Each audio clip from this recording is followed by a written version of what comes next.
피앗머니를 저축을 하면 계속 자산을 잃어가는 거예요. 그렇다 보니까 그걸 깨달은 뒤부터는 화폐를 저축하는 게 아니라 가치를 담을 수 있는 곳에 담잖아요. 부동산. 부동산 가격이 천정부지 오른 이유도 그런 이유겠죠. 기존에는 이런 부를 담을 수 있는 저장 수단이 사실은 없었다, 쉽게 얘기하면은. 근데 비트코인이 그 역할을 해준다라는 거고, 첫 번째 이유 중에 하나는 완벽히 희소한 자산이다. 공급이 완전 스트릭하다. 2100만 개 이상으로 더 발행할 수도 없다.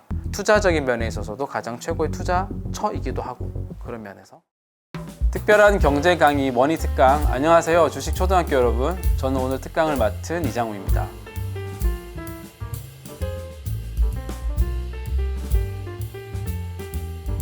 부의 저장 기술이라는 표현이 되게 좀 낯설지만 대략 어떤 의미인지는 알 것 같고 그렇잖아요.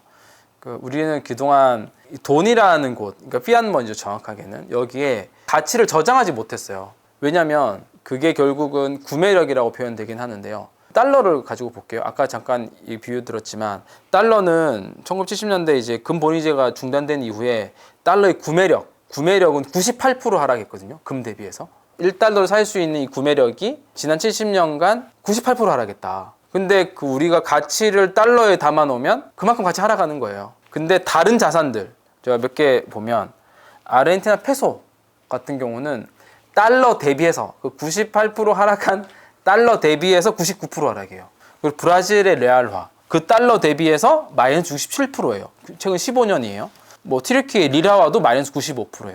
그러니까 대부분의 우리가 쓰는 이 피앗머니들, 이 화폐들은 가치를 유지가 되게 힘들어요. 뭐 이유를 하나 굳이 꼽자면 어떤 보장되는 금과 같은 자산이 있지 않은 상태에서 국가가 뭐 경기 부양이든 정치적인 이유든 어떤 이유로 인해서 돈을 시장에 많이 푼다라는 거죠. 공급이 늘어난다는 얘기죠.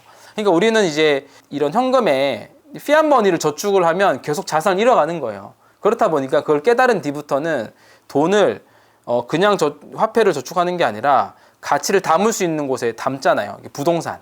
부동산 가격이 천정부지 오른 이유도 그런 이유겠죠. 그나마 부동산에 담아 놓으면 돈의 가치가 떨어지는 것 이상으로는 부동산 가치를 담아줄 수 있으니까 부동산에 담고, 주식 투자를 하지 않으면 이 떨어지는 이거를 이제 극복하기 힘드니까 어떻게라도 투자를 해가지고 이 수량을 늘려놔야 되는 거예요, 돈을. 이제 그래서 기존에는 이런 부를 담을 수 있는 그릇, 저장 수단이 사실은 없었다, 쉽게 얘기하면은. 그리고 굉장히 드물었다. 근데 비트코인이 그 역할을 해준다라는 거고, 그 역할을 해주는 가장 첫 번째 이유 중에 하나는 완벽히 희소한 자산이다. 공급이 완전 스트릭하다. 2100만 개 이상으로 더 발행할 수도 없다. 그러니까 우리가 그릇이 있는데 다른 그릇들은, 다른 저장하는 그릇들은 다 구멍이 나 있는 거예요. 구멍이 나 있어가지고 새는 거예요, 이렇게. 새는 게 뭐 부동산을 더 지어서 그럴 수도 있고, 우리 국가의 화폐도 정말 투명하게 적절하게만 딱 발행할 줄 알았는데 정치적 이유 때문에 더 발행하기도 하고, 뭐 공약 때문에 더 발행하기도 하고, 뭐 코로나 걸렸다고도 몇 배나 더 발행하고, 이런 것들이거든요. 구멍이 나 있는 거예요. 계속 구멍이 새는 거죠. 근데 이제 가장 부의 저장 기술은 이제 비트코인을 하는 이유는 비트코인 여기에 있어서는 완벽하다. 그래서 이제 가장 최고의 부의 저장 기술이기도 하고, 투자적인 면에 있어서도 가장 최고의 투자처이기도 하고, 그런 면에서 그렇게 좀 봤습니다. 비트코인을 하면 가장 사람들이 이해하기 쉬운 비유는 디지털 금이잖아요. 그래서 이게 또 언제 되게 조명을 받았냐면 2020년도잖아요. 2020년도가 이제 코로나가 있었던 시기잖아요. 코로나 시기에 우리가 경제 위기에 대한 게 되게 강하면서 양적 완화를 2008년보다 훨씬 더 많이 했던 시기잖아요. 인플레이션 해지의 수단, 가치 저장의 수단이 그때 굉장히 강한 키워드로 담겨 있었어요. 그리고 앞으로는 사실 비트코인 되게 카멜레온 같은 특징이 있거든요. 그래서 돈이 시장에 엄청 많이 풀릴 때는 이제 가치 저장의 수단으로서 이제 비트코인 돋보이는 거고요. 인플레이션 해지 수단으로. 요즘과 같이 지정학적 위기, 전쟁 이런 것들이 발발할 때는 가치 저장 수단은 일단 두 번째고, 내 자산을 유일하게 이동의 수단으로 비트코인 더 주목받을 수 있어요. 만약에 우리나라가 전쟁이 예전에는 전쟁 난다고 생각 진짜 안 해본 것 같은데 요즘은 그럴 수 있겠다. 우리나라가 아직 전쟁이 안 끝난 국가였구나. 만약에 그런 우리 극강의 상황이 발생했을 때 이제 우리 작가님의 돈을 은행에서 찾기가 쉽지 않지 않을까요? 부동산 팔고 나오고 싶은데 그때 살 사람도 없을 것이고, ATM기에 돈을 못 주죠. 왜냐면 금융 시스템이 그런 거잖아요. 모두가 다 찾으러 오면 줄 돈이 없어요. 지급 준비율이 어차피 뭐 7%, 10% 이렇게만 보관하고 있기 때문에 모두가 함께 안 찾아온다란 전제하에 이 금융 시스템이 돌아가고 있는 거거든요. 그러니까 당연히 이제 금융 시스템 일단 좀 셧다운 시켜야죠. 내 자산을 이동할 수 있는 길이 몇 개 없어요. 근데 비트코인이 그거 역할을 해주거든요. 그걸 우리는 최근에 우크라이나 전쟁이나 이런 것을 통해서 좀 간접 경험을 한 거죠. 그럼 비트코인의 중요한 가치가 저쪽이 진짜 중요할 수도 있겠다, 이렇게 좀 돋보이지 않을까라고 좀 생각이 듭니다. 네. 결과론적으로 보면 트럼프는 사람들의 인식 속에서 엄청 이제 가상자산 친화적인 것으로 되어 있고, 해리스는 그렇지 않은 사람으로 약간 각인이 되어 있긴 하잖아요. 그런 이미지가 있기 때문에 트럼프가 되면 이제 단기적으로 이 시장에는 오히려 더 호재라고 인식을 할 거고 가격이 올라갈 것 같긴 해요. 근데 이게 중기적으로 딱 넘어가면 큰 차이는 없을 것 같다라는 좀 생각은 있긴 합니다. 왜냐하면 트럼프가 얘기하는 이제 공약들이 사실 대통령이 할 수 있는 권한 내의 공약이 아닌 것도 사실 많이 있기 때문에, 근데 현재는 이제 그런 약간 좀 이미지 때문에 그런 것 같고요. 뭐 산업적으로 보면 뭐 해리스 같은 경우는 왜 오히려 더 시장에서 불안해하냐면 불확실성 때문이거든요. 이 해리스가 비트코인이나 이 가상자산에 대한 정책을, 구체적인 정책을 명확하게 얘기한 게 없어요. 없다 보니까 어떤 정책을 할지 모르니까 불확실성, 그런 것 때문에 그런 거고, 근데 그나마 유추를 해본다면 이제 바이든 정권에서의 또 부통령을 하셨기 때문에 그 연계선상이라 본다면 이 가상자산 시장 업계에 좀 더 스트릭하고 강한 규제를 통해서 이 시장을 제도화시키겠다, 이런 이제 뷰가 좀 있는 거죠. 근데 이 자산을 완전 반하냐, 완전 밀어내려고 하냐, 그건 아니죠. 왜냐하면 우리가 실제로 바이든 정권 때 비트코인 ETF가 승인됐고 이더리움 ETF가 승인됐고 이런 것들을 봤잖아요. 그래서 이제 좀 그렇게 좀 볼 수 있을 것 같고요. 트럼프냐 해리스냐, 이거 위에 하나를 봐야 되는 게 미국은 이 자산을 어떻게 대할 거냐, 이 기조가 더 중요한 것 같아요. 결국은 트럼프든 해리스든 미국이 유리하고 미국이 지속 가능한 성장하기 위한 선택을 하는 거기 때문에, 근데 미국의 기조는 이미 이 비트코인이라는 자산을 제도권은 흡수를 하는 걸로 방향을 이미 정했다고 볼 수가 있는 거죠. 다만 이 방법론이 트럼프 같은 경우는 약간 시장 친화적으로 접근을 한다고 좀 봐도 되겠죠. 시장 논리로. 그래서 뭐 앞으로 모든 채굴은 미국에서 하겠다, 이런 메시지도 우리가 채굴에 대한 규제를 쫙 열어줄 테니까 다 들어와라, 여기서 다 채굴해라, 시장 논리로. 해리스 같은 경우는 이제 조금 더 기업들한테, 해리스보다는 이제 특히 민주당의 강경한 뭐 엘리자베스 워렌 같은 의원들의 기조이긴 한데 더 규제로 이렇게 좀 해 나가면서 제도권을 하는 형태니까, 그렇다 보니까 이제 그 두의 방법론적인 차이가 있을 수 있으나 결국은 비트코인이라는 자산을 미국의 하나의 중요한 자산으로 바라보고 갖는 거에는 크게 차이가 없을 것 같다, 둘 다.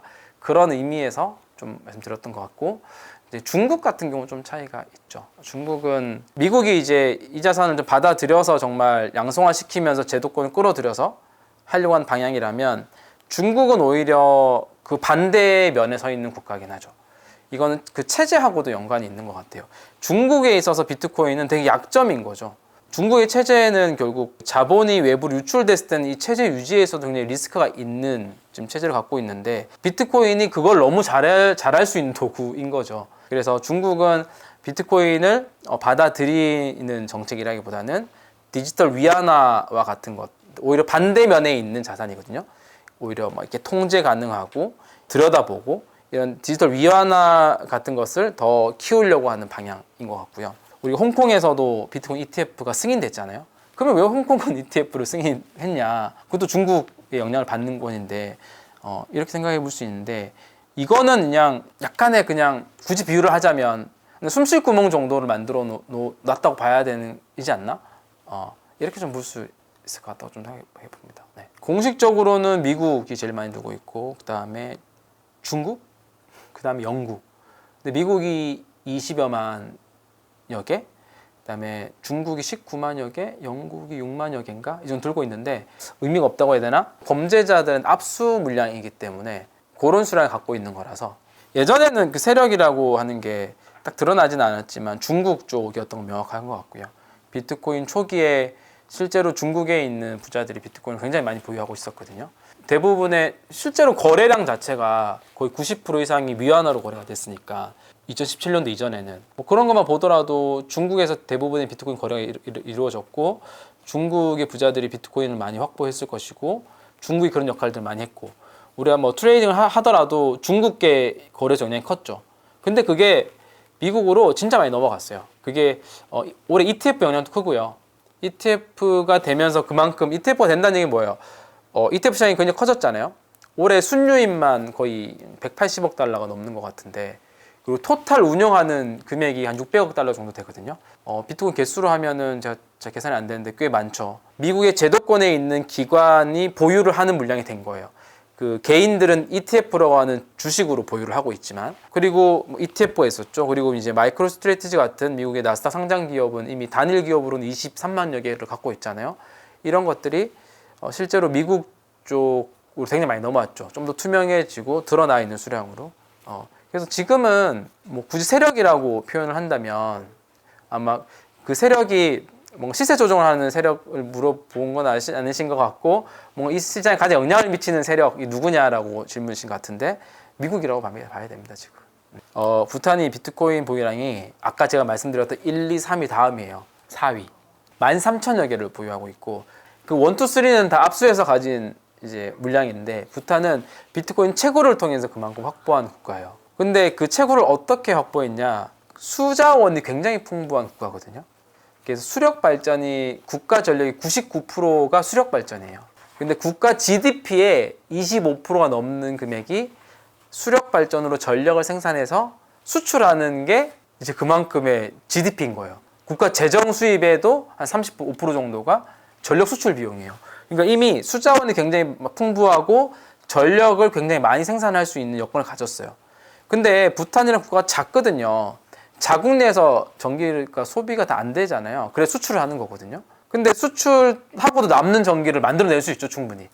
그래서 그거를 이제는 국가 차원에서 비트코인 채굴을 도입을 해서 우리가 잉여 전기라고 표현하거든요. 남는 전기들을 비트코인 채굴을 통해서 계속 비트코인을 확보하는 거죠. 비트코인 채굴은 전기 산업이거든요. 그러니까 전기를 투입을 하면 비트코인이 나온다고 봐야 돼요. 근데 그 수력 발전으로 만드는 전기는 되게 싸거든요. 너무 좋은 구조인 거죠. 그래서 이제 부탄이 이제 그렇게 가지고 있고 그 비슷한 형태로 비트코인을 모으는 국가가 또 있어요. 엘살바도르라는 국가예요. 엘살바도르는 수력이 풍부하진 않는데 화산이 있어서 지열 발전이 되게 풍부한 에너지원이거든요.